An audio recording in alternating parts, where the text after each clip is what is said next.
Hello, you guys. I'm freaking amped to chat with you today. I am on day 8 of Project 100. And for those of you who may not know what that is, it's just this like awesome 7-task thing where we're just trying to level up as people, and not just in our workouts and in our nutrition, but also like in our personal development, in our personal growth, in our goals, reminding ourselves of the things that we are grateful for. And it's been so good. It's been so good. And I have a Marco Polo thread for those of us who are doing it together. So if you're not in there and you want to be in there, let me know. Talk to your coach, whatever. We can get you the support you need as you go through Project 100 yourself. But it was really cool this last week that a really awesome conversation just came up in the Marco Polo thread.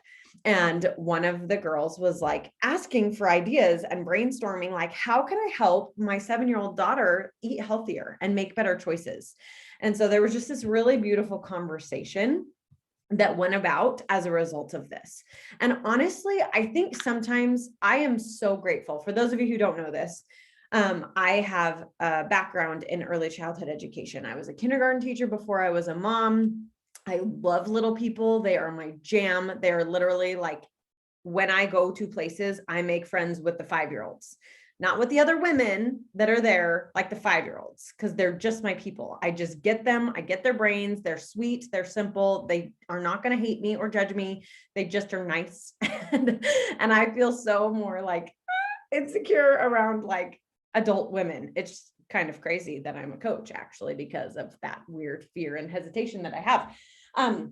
But sometimes I think that does me a little bit of the disservice, because it's really like, quote unquote, easy for me to like teach my children because I have a background in teaching children. And sometimes I'm like, oh yeah, like that is a good thing to share with other people, because that's not common knowledge to everyone.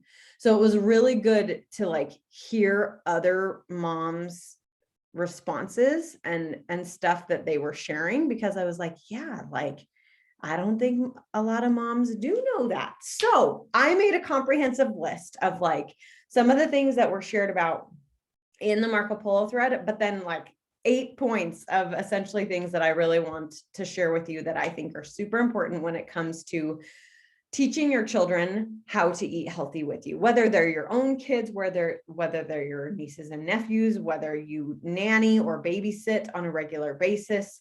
If you have any sort of influence over a human, okay, whether they're 2 or 20, doesn't matter the age range, pretty much all of these things apply, okay? So number one way in which you can help your children eat healthier is truly, in my personal opinion, the most important. They are watching you.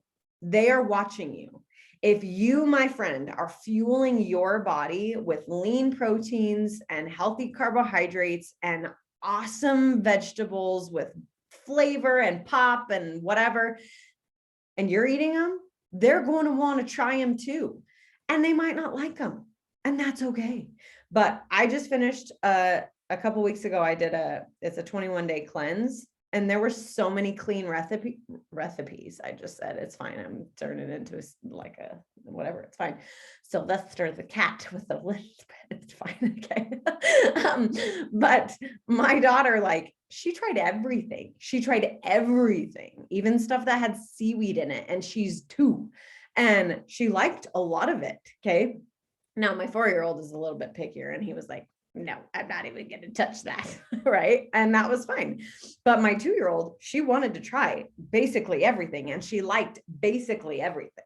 And there's so many days when like I'm sitting down to have an afternoon snack, and I'm having some carrots with, I'm super weird and it's fine. My coaches make fun of me, but I love to have like deli meat with a cheese stick, like pulled, and I put a little piece of the pulled cheese stick in my deli meat with a little thing of mustard, and I roll it up, and it's like a little sandwich without bread taquito thing. It's the best. Okay. And I love them, and my kids love them with me. Okay. So they don't really like mustard, but so we'll just sit down at our kids' table and have some lunch meat and cheese sticks and carrots. And my kids love carrots. My kids ask for carrots. Okay. They ask for cucumbers. My son who's 4 knows that Caesar salad is his favorite salad. And every time we ever have salad, is this my favorite salad? Is this my favorite salad? Like if we're going out to eat, is this my favorite salad? Right? Like my 4-year-old loves salad. Okay. Caesar salad specifically. And really, truly, if you're eating broccoli with Parmesan cheese and salt and pepper and garlic powder and onion powder, and you are enjoying it, they're going to enjoy it too. If you're shoving broccoli down your throat and making faces every single time you do it, guess what? They're going to do the same thing, right? If you're making them eat healthy stuff that you are not also eating, all right, like let's make 2 + 2 = 4 up in here. Okay. If you wouldn't eat it, don't make them eat it. Okay. And if they're not eating vegetables, that's a good sign that maybe you need to eat them more or find better ways to make them. Little side note. Okay. Alana Molstein, whether she's the To Be Mindset creator, follow her on Instagram or Facebook, or I don't even know if she's on Facebook. Follow her on Instagram. If you're not on Instagram, get on Instagram just so you can follow her. Okay. So that you can get a whole bunch of rockin' vegetable recipes. There's stuff in the air fryer. There's stuff in the oven. There's stuff that you're like, oh my gosh, that sounds good. And that's a vegetable, right? Like there's so many ways to make vegetables taste delicious. And if you don't feel that way about vegetables, neither will your children. So 1, eat them more yourself, and 2, make them taste delicious. Get good dips, put butter on them and salt and pepper and cheese and whatever it takes so that you're eating more of them. Your kids are eating more of them because vegetables are so good for you. Okay. So there we go. That's tip number 1. Your kids are watching you. So if you want them to eat clean, you eat clean first, and then they'll very, very likely follow you. Okay. Tip number 2, my kids and I talk all the time about the purpose of food. And I find myself like every single day, even today at lunch, they weren't focusing very well on eating. Hello, surprise to little children. And there's just this very common verbiage that we use in our house. That's just, please eat your food so that you can be healthy and strong. That is something I say 400 times a day. And so it's one of those things that, again, I was like, I forget that like a lot of moms don't hear that or know that maybe. So I tell them and teach them food is meant to fuel our bodies. And that's the whole reason we eat. Yes, food can taste delicious, but the biggest reason why we eat is because our bodies need fuel. Our bodies need gas, just like a car, right? And I have these conversations with my kids, and we talk about the point. What does protein do? And they know the word protein. Like I have taught them the word protein, and they know that, like, I mean, I don't know. I've never quizzed them, but like, they know chicken is a protein. And when we talk about it, I say, yeah, this is a protein, and proteins help our muscles be strong, right? And I just use words that they can understand. And this is a carbohydrate, and sometimes I interchange it. You can call it a carbohydrate or a carb, right? And I just like teach them. And carbohydrates are really good for our bodies because they give us energy and they make us feel like we can run faster. And anyways, they know the purpose of foods, and they know that carrots help your eyes to see better, right? And they know that blueberries make your skin better. And just because, one, I love that stuff. I'm fascinated by that stuff. I love to know what broccoli does for me. And if you don't know what broccoli does for you, Google it. There's this awesome thing called the internet that we could like learn that stuff, and then we can turn around and teach it to our kids, right? And so we have those conversations constantly, almost every meal, as long as we're sitting down to eat together, dinner mainly, not necessarily breakfast and lunch, but we talk about these things all the time. And so they're truly grasping why we eat, and they know, like, and I tell them all the time, if they're having candy, because they have candy, like, I don't want you to hear this and like, oh, Brenda only feeds her children avocados and kale. That is not the case. They have candy every single day, and we'll get to that in a second. Okay. But I tell them, I don't want you to have too much because I don't want your tummy to hurt. And they know, like, oh, and they'll say, my tummy hurts. I think I had too much candy. And they like almost always, whenever they, sometimes it's like, you didn't have any candy. Like, that's not why your tummy hurts. But like, they already are like blaming tummy pains for like the sugar they're eating. And honestly, I'm totally okay with that because I want them to be in tune with like, yes, when you eat too much crap, your stomach does hurt and you do feel like crap and you feel tired and lethargic. And I want to point that out to help them feel that and start to pay attention to that, even though they're 2 and 4 years old. Okay. So teaching them the purpose of every food group, even sugars, and what's the purpose? What's the purpose of treats and candies? And we talk about that. The purpose of treats and candies and cake is to enjoy it and to give yourself a little treat. And it tastes so good on your tongue and it makes your body feel happy for a little second, but then it kind of makes your tummy feel a little not that good after. So that's why we only have a little bit. And that's why we only just have it once a day or so, but we enjoy it because it only makes our tongues happy and our brains happy for a little bit. And then it's gone. So let's sit down. Let's enjoy it together. Okay. And so we have a candy jar in our house and it is always stocked with candy. I make cookies, chocolate chip cookies with white flour and white sugar and no healthy substitutes. There's no applesauce in there. There's no like awesome healthy hacks. It is just straight up chocolate chip cookies. Okay. They're delicious. I make them maybe once a week. Okay.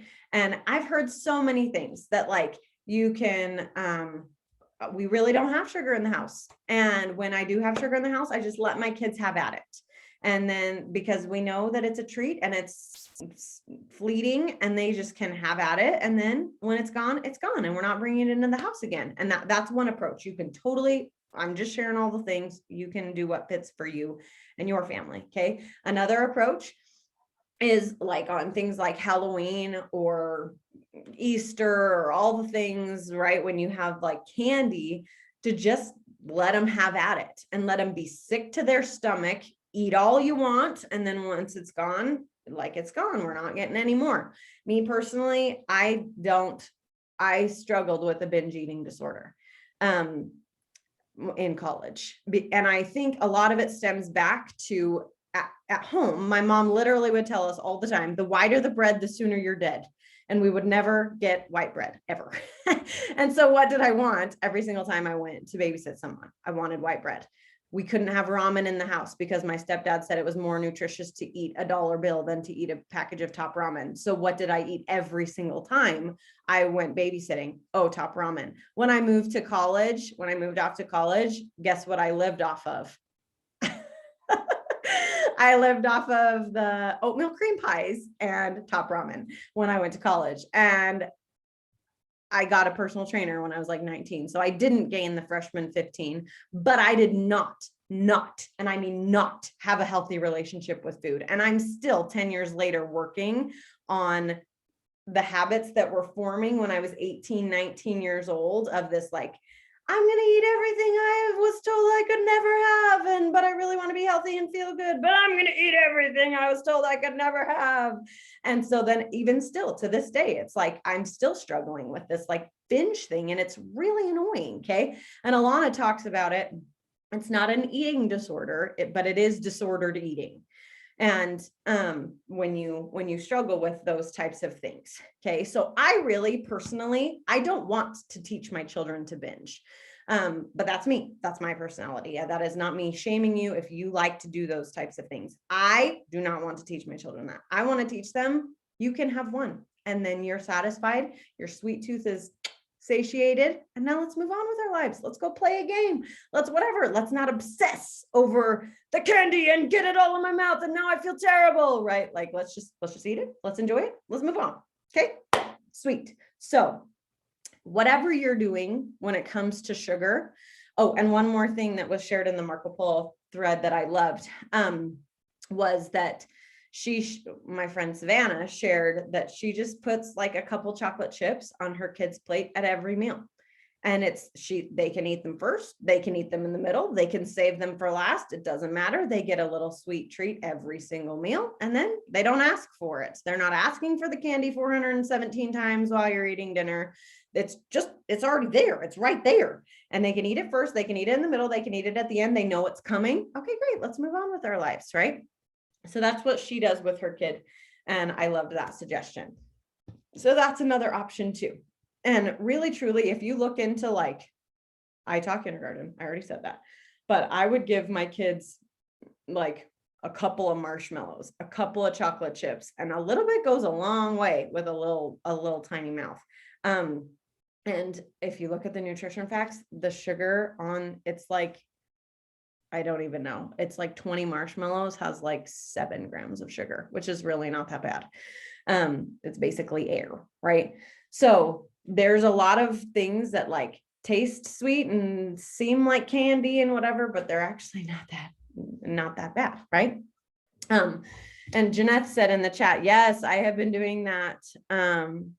I have been doing it since that day, and they don't ask for candy or dessert anymore because they know they're getting chocolate chips at meals. I love that. Carolyn said earlier, so true. My daughter is 22 and she refused to eat asparagus. I tried a different recipe the other day and she loved it. Awesome. Yes. Love those suggestions. So cool. Okay. I'll share at the end the Instagram account. If someone else, I can't remember the Instagram account that Savannah shared as a resource. I can look for it real quick, but if someone else can find it that was in that Marco Polo and type it in the chat, that would be super helpful. Okay. Number 4 thing that I wanted to share with you is a lot of us have the mindset, we grew up with that at home, that you have got to eat everything on your plate. You have to, you got to clear it. You can't waste any food. And so many times our kids they have like 2 bites and they're like, I'm full. And you're like, what do you mean you're full? You've literally had like 1 bite, right? And it's like very aggravating. Like it is very aggravating. And trust me, mama, I've been there too. But truly letting them make their own choices and helping them understand. I really wish that I could go back and learn that, relearn that, to like, I'm full, push the plate away. I don't need to overeat. I don't need to clear the plate. I don't need to overindulge. I don't need to do that to myself. And I know, because I've heard it too. There's so many times and things and people that say like, but there's kids in Africa that are starving. How dare you not eat your food when there's kids in Africa that are starving, right? And I went live in the Marco Polo thread about this concept. So I apologize if you've heard this tangent of mine already, but here you go. Here it is again. If you really want to make a difference in Africa, donate some moolah, okay? Or save up some money and go on a trip to help them, or create a kit for them and send it their way, or donate some clothes, or go do some service, or go help them out in some way, shape, or form. You clearing your plate today does nothing for people in Africa. Okay. And I know the concept is like, appreciate what you have because there's other people out there that don't have that. I can be grateful for the abundance that I have, while also teaching myself, I am full, I am finished, I am done. Okay. And I heard my mindset really started to shift around this when I read Elizabeth Smart's book. And it's called My Story. And she talked in that story about, I was raised, this was like me quoting her, I was raised to clear everything on my plate. And I am so thankful for those people out there who were either not raised that way or didn't listen to their mom and dads, because they are the reason that I am alive today. Because she had to eat out of garbage cans for months when she was kidnapped. And so I know it's like cheesy, and I know Elizabeth Smart has long since been found and helped, and she's doing a lot better today. But anytime I don't finish the food on my plate and I like scrape it into the trash, I literally think in my brain, and this is cheesy Bryn's brain coming at you. I literally think like, here you go, Elizabeth Smart, or people like you, like, here you go, maybe some homeless person. And really it like, welcome to the brain of Bryn. I literally do that with my stuff in my fridge too, that like, I used to be the person who was like, there's veggies in there that honestly, I know I'm probably not going to eat, but I'm not going to throw them away because they're still good. And now I'm like, no, I know I'm not going to eat that. I'm going to throw it away now because the homeless people out there that may or may not find this, they don't want my kale when it's moldy, right? I'm going to give them the chance to have this when it's still nice and fresh because I know I'm not going to eat it. Because I bought it, I didn't make the recipe on the day that I was supposed to because I wasn't in the mood for it. And if I wasn't in the mood for it, then I'm probably not going to be in the mood for it tomorrow. So I'm just going to throw it away. Okay. And then I throw it away. And then I'm potentially feeding a homeless person or some cute girl who's been kidnapped. Okay. So just clear your plate, throw it away. It's all right. Better in the waste than on your waist, right? We've talked about that before. And if you really want to do something to help the kids in Africa or other places that are starving, find a different way to help them. Okay. Because you clearing your plate does nothing for them. It doesn't. Okay. So let them, when they say, I'm full, okay, I'm proud of you for listening to your stomach. That's awesome that you know when your stomach is full. And truly, truly, I have learned both in human development and just lots of experience with children. They live, I know I've talked about this on previous nutrition bootcamp calls, but just in case you've never heard it before, they live that concept of like breakfast like a king, lunch like a prince, dinner like a pauper. I don't know if you've ever heard that or seen that yourself, but my kids, oh my gosh, they eat so much breakfast. And then like lunch is like pretty good. And then dinner is like measly. And you're like, what? Like, and I've got 3 kids. 2 of them are that way. One of them is kind of the opposite. One of them is like, breakfast is not my favorite. And then dinner, she's like, give it all to me. Right.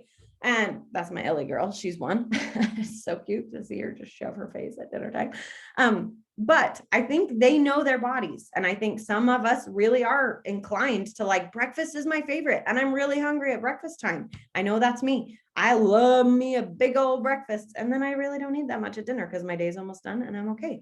But I know there are some of us that breakfast is not my favorite. But I love dinner. And so I think if you can find that balance and just let your kids figure it out for themselves, figure out what foods they do like and let them be their own judge of when they're full, and then acknowledge them for, I'm so proud of you for listening to your stomach and for recognizing that you're full and giving them that positive reinforcement. Like, how awesome would it be for us if we could go back and have that nutritional help and training when we were 2 years old, 4 years old, 6 years old? Like how different would our relationship with food be if we had that when we were growing up? You know what I mean? Okay, I need a drink and then we'll move on. Okay, 5th tip, snacks on their level. Okay. This has been something I've done for, I don't even know, but we have a cupboard that's a pantry cupboard. And we also have a drawer in our fridge that they can pull out. And those 2 places are where I keep stuff that they can easily reach and grab. The stuff in the fridge, it's like a Ziploc bag of cut strawberries or some blueberries. And then we have like a drawer with all the containers. And I literally probably have like 6 sets of containers, but we love those things for like everything.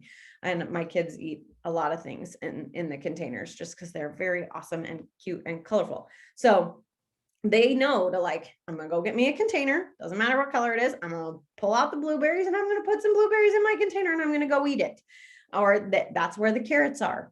And that's where yogurt is. And they can grab themselves a yogurt and a spoon. That's where like all those like easy, they can grab it themselves, fruits, vegetables, yogurt, string cheese. And I like individually rip each string cheese so they can just like grab one and go.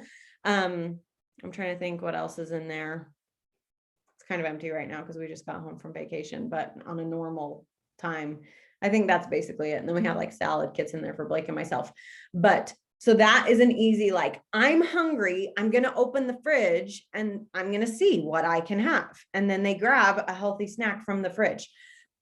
And then they can open the pantry. And I would love to tell you every single thing in the pantry is healthy. It's not. We've got some Pringles in there and we've got some Chips Ahoy, like little snack cookies that we got from Costco, but we also have stuff like fruit leather.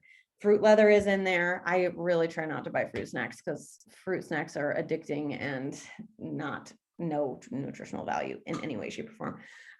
But we've got some fruit leather in there. I veggie straws, which again are not like great, but they're a better alternative than a lot of other things.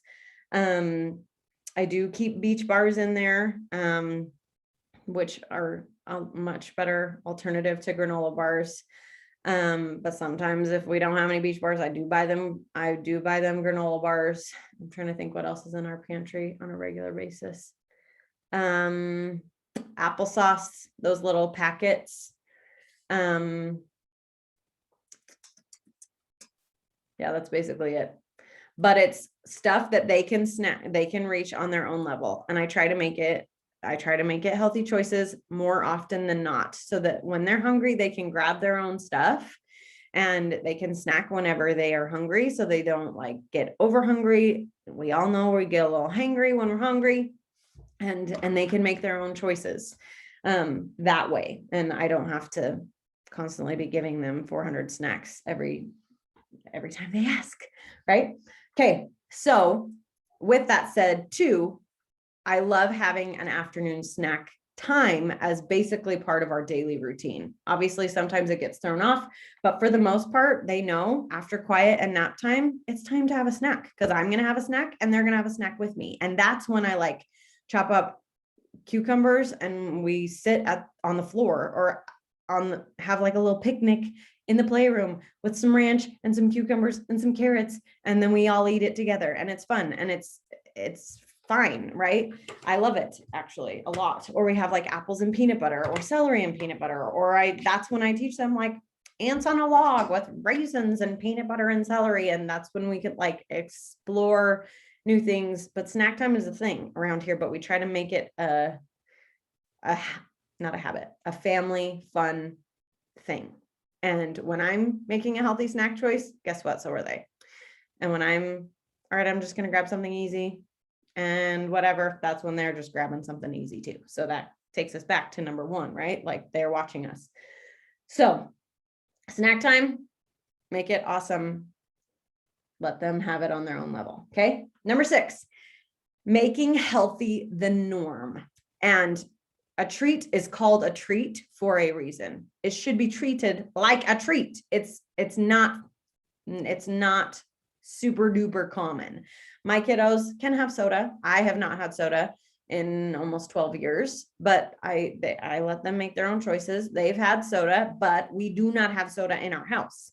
They know soda is a thing that when we go out, you can have a soda and that's it. It doesn't come back to our house ever. We don't have ice cream in our freezer. Never have, because I cannot control myself around ice cream.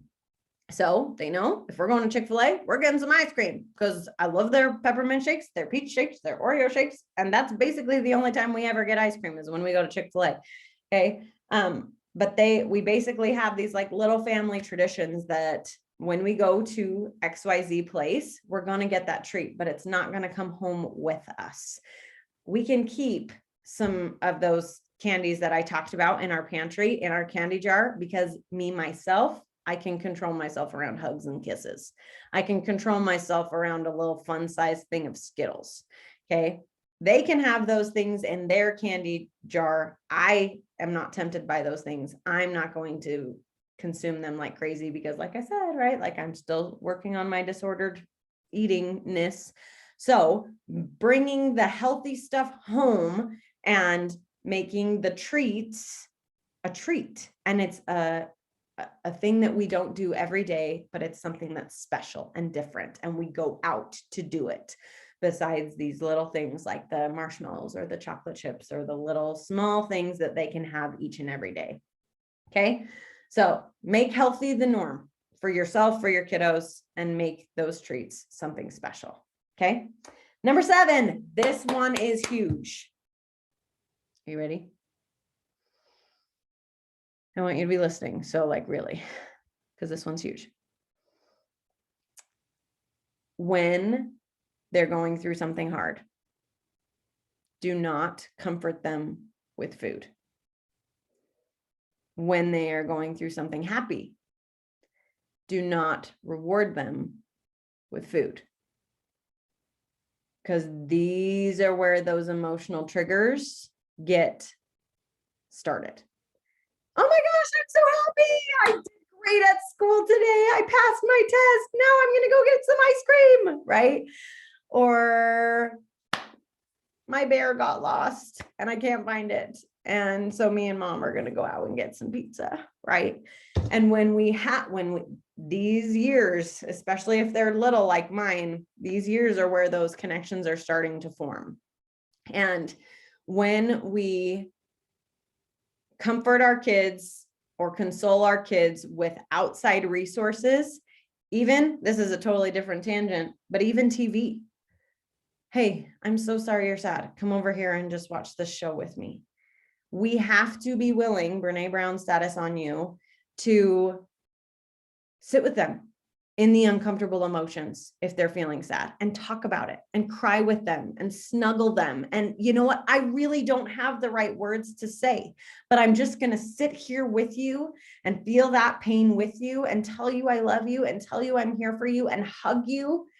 And if you're a religious person, talk with you about how the Savior can heal you and how he can feel your pain. And I'm not going to heal them through ice cream and pizza.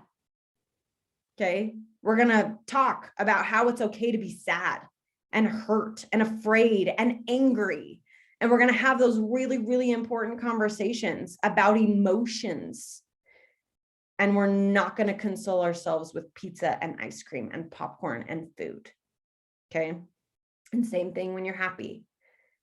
Let's talk about it. Why are you so happy? Let's go on a walk as a family. Let's have a family snuggle party. Let's go play a game outside. Let's celebrate you, but let's not celebrate. And obviously, like, food might be attached to that, but not making it the highlight.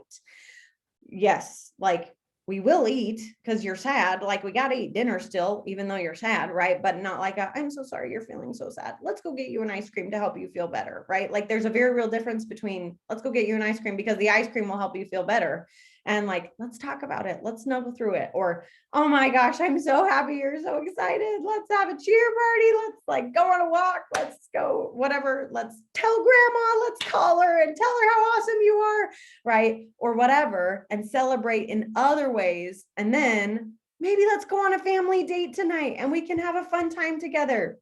What kind of food do you want to go get, right?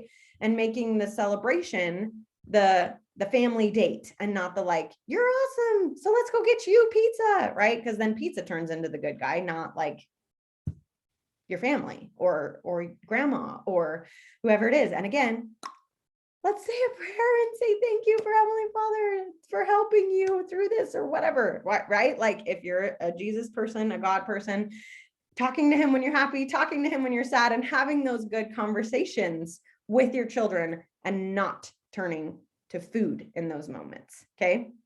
That was a little tangent, but I feel like it's super, super important and so crucial to their development to lean on you and him when they're sad and happy and not food.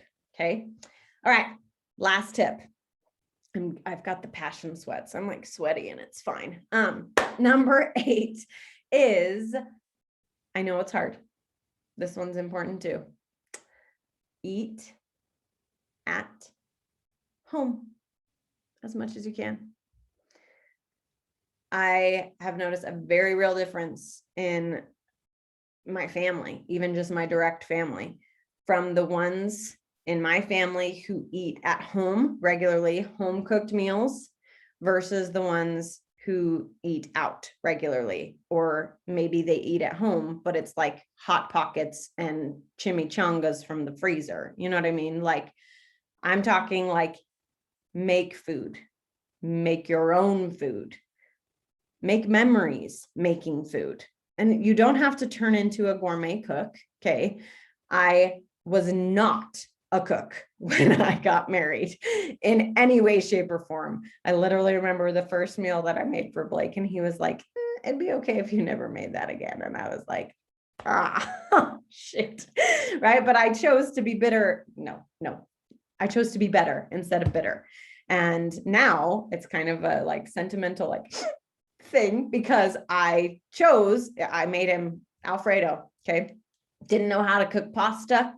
I mean, I knew like water, but I didn't know that like it was important to stir it and, like actually pay attention to like how long it's been in there. And now like people think I'm crazy because I read the instructions on a Kraft mac and cheese box.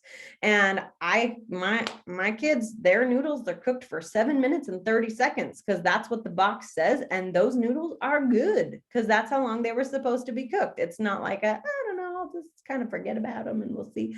Right.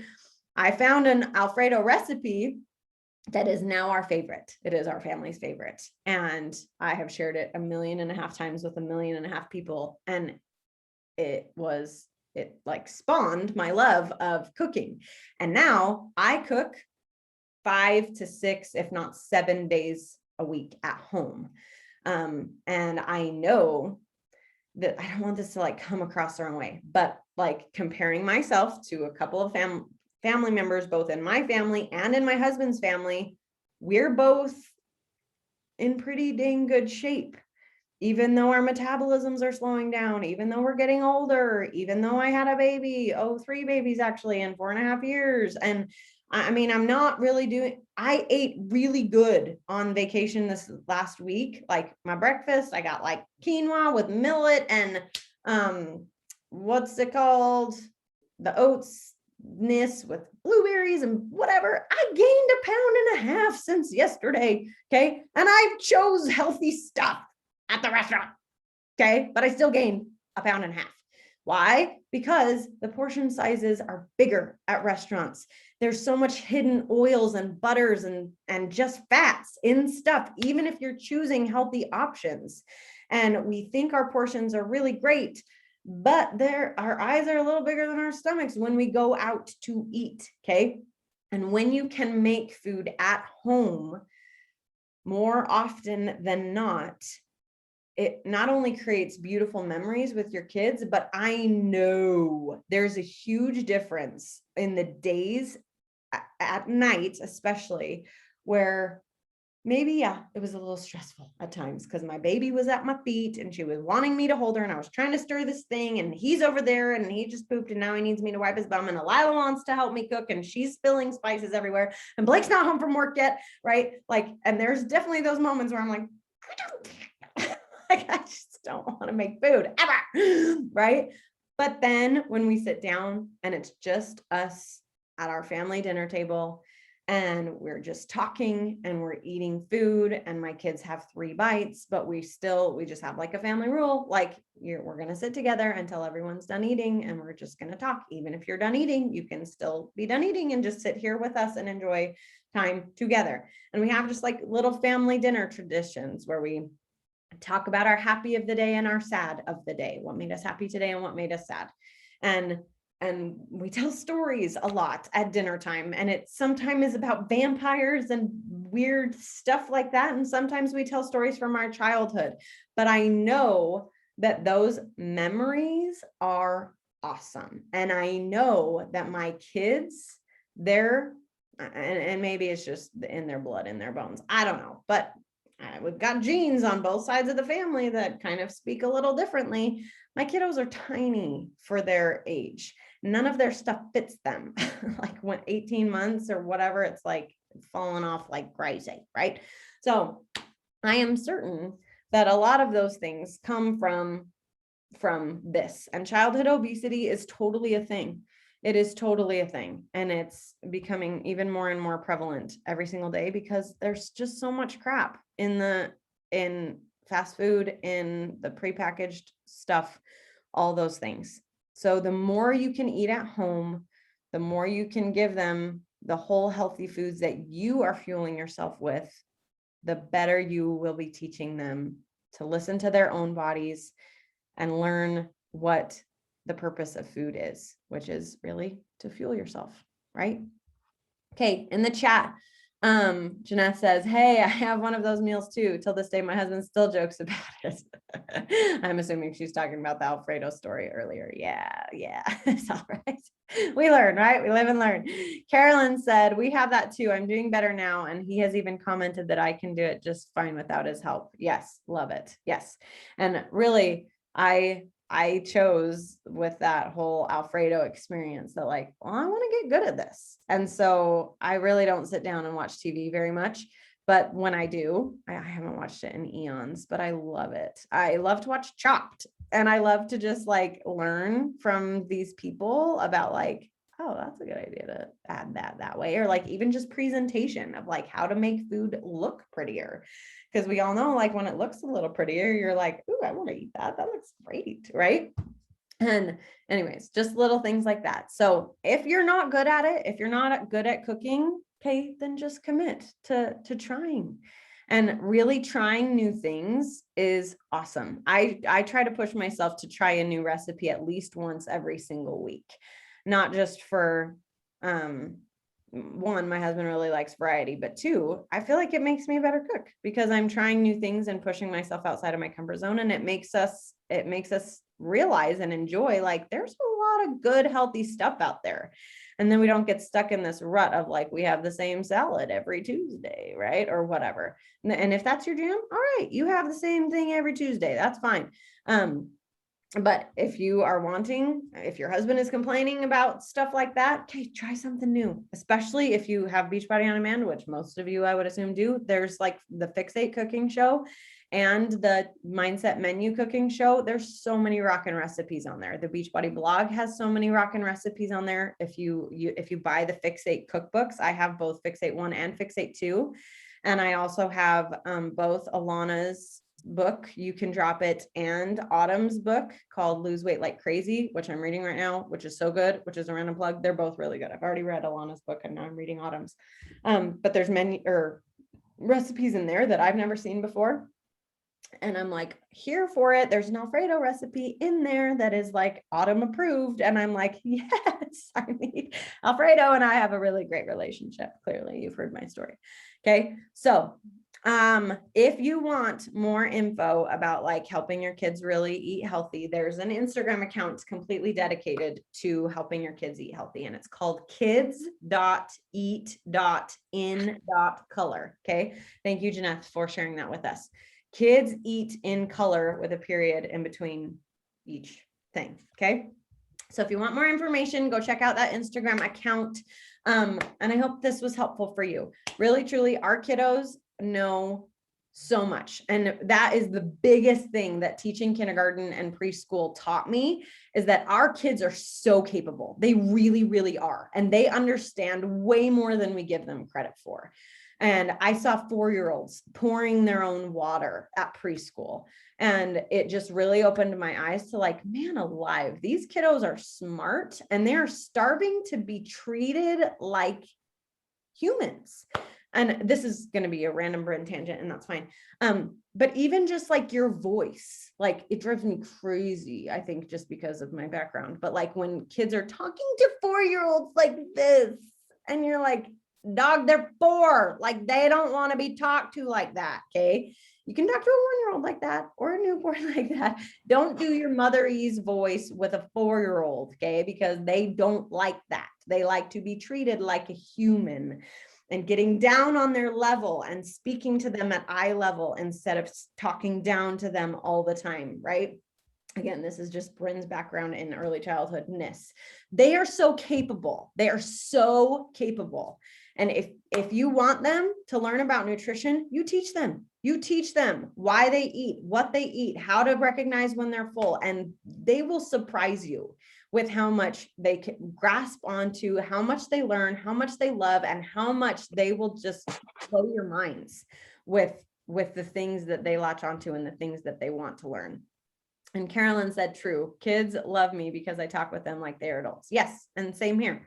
Like, and even teenagers, like especially teenagers. This is turning into a weird tangent, but I feel like it's important to say, like when you speak to and about children and teenagers as if they're not there, that's a real good way to turn off their love and trust for you. But if you speak about them and talk to them, because they have mouths and ears, and instead of what's his name, ask him, what's your name, bud?